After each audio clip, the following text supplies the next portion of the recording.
Liturgia diária desta sexta-feira, da 19ª semana do tempo comum.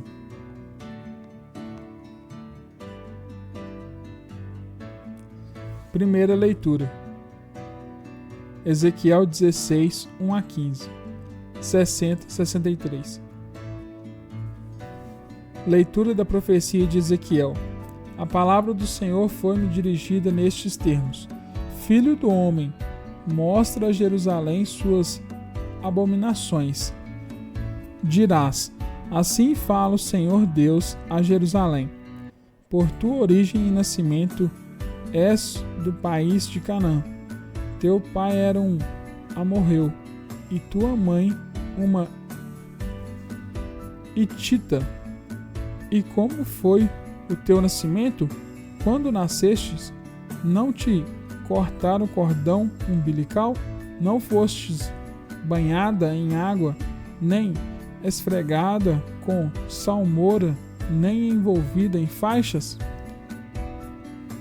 Ninguém teve dó de ti, nem te prestou algum desses serviços por compaixão. Ao contrário, no dia em que nascestes, eles te deixaram expostas em campo aberto, porque desprezavam a tua vida. Então eu passei junto a ti e vi que te debatias no próprio sangue, e enquanto estavas em teu sangue, eu te disse: vive. Eu te fiz crescer exuberante como planta silvestre. Tu crescestes e te desenvolvestes e chegastes à puberdade. Teus seios se afirmaram e pelos cresceram, mas estavas inteiramente nua. Passando junto de ti, percebi que tinhas chegado à idade do amor. Estendi meu manto sobre ti para cobrir tua nudez. Fiz um juramento, estabelecendo uma aliança contigo, oráculo do Senhor, e tu fostes minha. Banhei-te na água, limpei-te do sangue e ungi-te com perfume. Eu te revesti de roupas bordadas, calcei-te com sandálias de fino couro, cingi-te de linho e te cobri de seda. Eu te enfeitei de joias, coloquei braceletes em teus braços e um colar no pescoço. Eu te pus um anel no nariz, brincos na orelha e uma coroa magnífica na cabeça. Estavas enfeitada de ouro e prata. Tuas vestimentas eram de linho finíssimo, de seda e de bordados. Eu te nutria com flor de farinha, mel e óleo. Ficastes cada vez mais bela e chegastes à realeza. Tua fama se espalhou entre as nações por causa de tua beleza perfeita, devido ao esplendor com que te cobri, oráculo do Senhor. Mas pusestes tua confiança na beleza e te prostituístes graças à tua fama, e sem pudor te ofereçais a qualquer passante. Eu, porém, me lembrarei de minha aliança contigo, quando ainda eras jovens, e que vou estabelecer contigo uma aliança eterna, para que te recordes e te envergonhes, e na tua confusão não abras mais a boca. Quando eu te houver perdoado tudo o que fizestes, oráculo do Senhor, Deus. Palavra do Senhor, graças a Deus. Salmo responsorial. Acalmou-se a vossa ira, e enfim me consolastes. Eis, ó Deus, meu Salvador, eu confio e nada temo. O Senhor é minha força, meu louvor e salvação. Com alegria bebereis no manancial da salvação, e direis naquele dia: Dai louvores ao Senhor, invocai seu santo nome, anunciai suas maravilhas dentre os povos, proclamai que seu nome é o mais sublime. Acalmou-se a vossa ira e enfim me consolastes.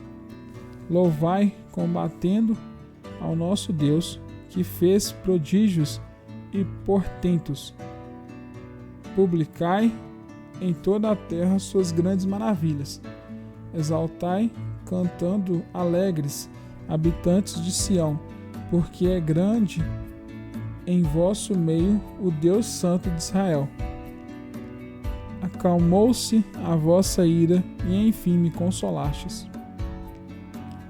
Evangelho, Mateus 19, 3-12. O Senhor esteja convosco, Ele está no meio de nós. Proclamação do Evangelho de Jesus Cristo segundo Mateus. Pelo sinal da Santa Cruz, livre de Deus, nosso Senhor, dos nossos inimigos. Amém. Glória a vós, Senhor. Naquele tempo, alguns fariseus aproximaram-se de Jesus e perguntaram, para o tentar: é permitido ao homem despedir sua esposa por qualquer motivo? Jesus respondeu: nunca lestes o que o Criador, desde o início, os fez homem e mulher? E disse: por isso o homem deixará pai e mãe e se unirá à sua mulher, e os dois serão uma só carne. De modo que eles já não são dois, mas uma só carne. Portanto, o que Deus uniu, o homem não separe. Os fariseus perguntaram: então como é que Moisés mandou dar certidão de divórcio e despedir a mulher? Jesus respondeu: Moisés permitiu despedir a mulher por causa da dureza do vosso coração, mas não foi assim desde o início. Por isso eu vos digo: quem despedir a sua mulher, a não ser em caso de união ilegítima, e se casar com outra, comete adultério. Os discípulos disseram a Jesus: se a situação do homem com a mulher é assim, não vale a pena casar-se? Jesus respondeu: nem todos são capazes de entender isso, a não ser aqueles a quem é concedido. Com efeito, existem homens incapazes para o casamento, porque nasceram assim. Outros, porque os homens assim os fizeram. Outros ainda se fizeram incapazes disso por causa do reino dos céus. Quem puder entender, entenda. Palavra da salvação. Glória a vós, Senhor. Família, volte ao projeto de Deus. Moisés permitiu despedir a mulher por causa da dureza do vosso coração. Mas não foi assim desde o início. Jesus, em mais uma controvérsia com os judeus, fala da indissolubilidade matrimonial. Alguns fariseus aproximaram-se dele e perguntaram se o divórcio é permitido. Jesus então busca reconduzi-los ao projeto originário de Deus para o homem e a mulher. Nunca lestes o que o Criador, desde o início, os fez homem e mulher? Para entender o que é família, não adianta perguntar ao mundo de hoje, que tem outros projetos. Infelizmente, tornou-se comum ouvir: estamos em outros tempos, então devem existir também outros modelos de família. Mas Jesus disse desde o início: logo, se queremos entender o relacionamento entre homem e mulher, isto é, a família, temos que olhar para o projeto do Criador. Que projeto é esse? É o projeto anterior ao pecado original. Depois que Adão e Eva pecaram, o que aconteceu primeiro? Os dois começaram a olhar a Deus como um rival. O Senhor desceu para passear no jardim à hora da brisa da tarde, mas eles se esconderam atrás de um arbusto. No entanto, além da inimizade com Deus, Adão e Eva começaram também a acusar-se mutuamente. Foi, portanto, abalado o relacionamento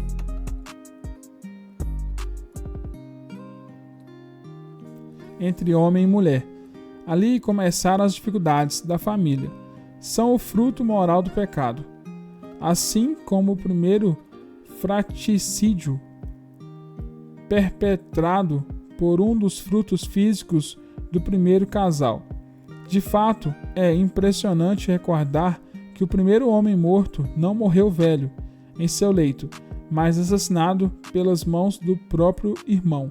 As coisas não são mais como eram no início, antes do pecado, mas nosso Senhor nos quer reconduzir ao projeto originário de Deus. Os fariseus tentaram argumentar. E o que fazem? Apelam para a autoridade bíblica. Mas Jesus lhes replica: Moisés permitiu despedir a mulher por causa da dureza do vosso coração. E de onde vem essa esclerocardia que afetou o relacionamento da família, ameaçada agora com a possibilidade de um divórcio? Veio do pecado original. É disso que precisamos dar-nos conta. Jesus afirma: no princípio não era assim. Nossa tradução litúrgica em português diz: mas não foi assim desde o início, embora no original grego se leia princípio e não início. Ora, que diferença há entre início e princípio? Início é o que começou no tempo, mas princípio, além da conotação temporal, tem também um sentido estrutural, como aquilo que orienta outras coisas. É, por assim dizer, a lógica que as organiza entre si e as dirige a algum fim. Assim dizemos em português, por exemplo, esses são os meus princípios, ou seja, conjunto de valores pelos quais me oriento na vida. Em grego, as palavras de Jesus têm uma densidade muito maior do que sugerida por nossa tradução litúrgica. No princípio, porém, não aconteceu assim. O verbo usado aqui é, que significa ser feito, acontecer. E, referido ao princípio, nos fala que era o desígnio ou desejo que desde sempre Deus acalentará em seu coração. Precisamos entender que há sabedoria na estrutura das coisas, incluindo o homem, feito para a mulher numa sociedade chamada família, pensado por Deus como um vínculo indissolúvel. Sim, a natureza humana caiu, debilitou-se, e para resolver os conflitos familiares que daí decorrem, no que tanto se insiste hoje, em fazer leis e mais leis, ou mesmo em adaptar algumas passagens da Escritura para que os cristãos se acomodem aos novos tempos. Ora, Cristo mesmo já esclareceu como se devem solucionar as questões de família, olhando para o projeto originário de Deus, inscrito como princípio no ser mesmo da sociedade conjugal, cujas exigências são plenamente racionais. Os primeiros discípulos de Jesus, embora tenham fé, dizem quase escandalizados: se esta é a situação do homem e da mulher, então não vale a pena casar. O diálogo entre Cristo e os fariseus e a reação dos discípulos acontecem 2000 anos atrás, por isso não tem razão nenhuma quem diz: a doutrina da igreja tem de ser adaptada, porque na época de Jesus todo mundo a compreendia, mas hoje ninguém a compreende mais. Falso. Estamos no capítulo 19 de São Mateus, onde vemos uma das primeiras grandes crises entre os discípulos de Jesus, já que alguns começam a querer abandoná-lo. Lembramos há duas ocasiões principais de crise para os discípulos. Uma é a doutrina de Jesus sobre o divórcio, outra é a controvérsia após o discurso sobre o pão da vida, momento em que o Senhor, deixado por muitos, perguntou aos apóstolos: e vós, também quereis ir embora? Pedro respondeu: para onde iremos nós, Senhor? Só tu tens palavra de vida eterna. Eis os 2 pontos que, 2000 anos depois, continuam a ser controversos. Vejamos os deleites atuais dentro da Igreja Católica. Onde está a confusão? No querer adaptar a doutrina do matrimônio e da Eucaristia aos tempos modernos. Mas não há nada de moderno aqui. Ambos os pontos são escandalosos desde o início. Escandalosos, entenda-se, porque eram pedra de tropeço para a fé de muitos. Ora, Cristo veio ser motivo de escândalo para uns e de soerguimento para outros. Creiamos no que ele nos está ensinando desde o princípio. Deus tem um projeto para o homem e para a mulher. Voltemos, pois, ao sonho de Deus para a família. Deus abençoe você. Amém. Que o seu dia seja abençoado, que sua noite seja abençoada, que sua tarde seja abençoada e que essa liturgia diária possa transformar a sua vida, que possa ajudar a sua vida. Siga o nosso canal para receber a liturgia de cada dia.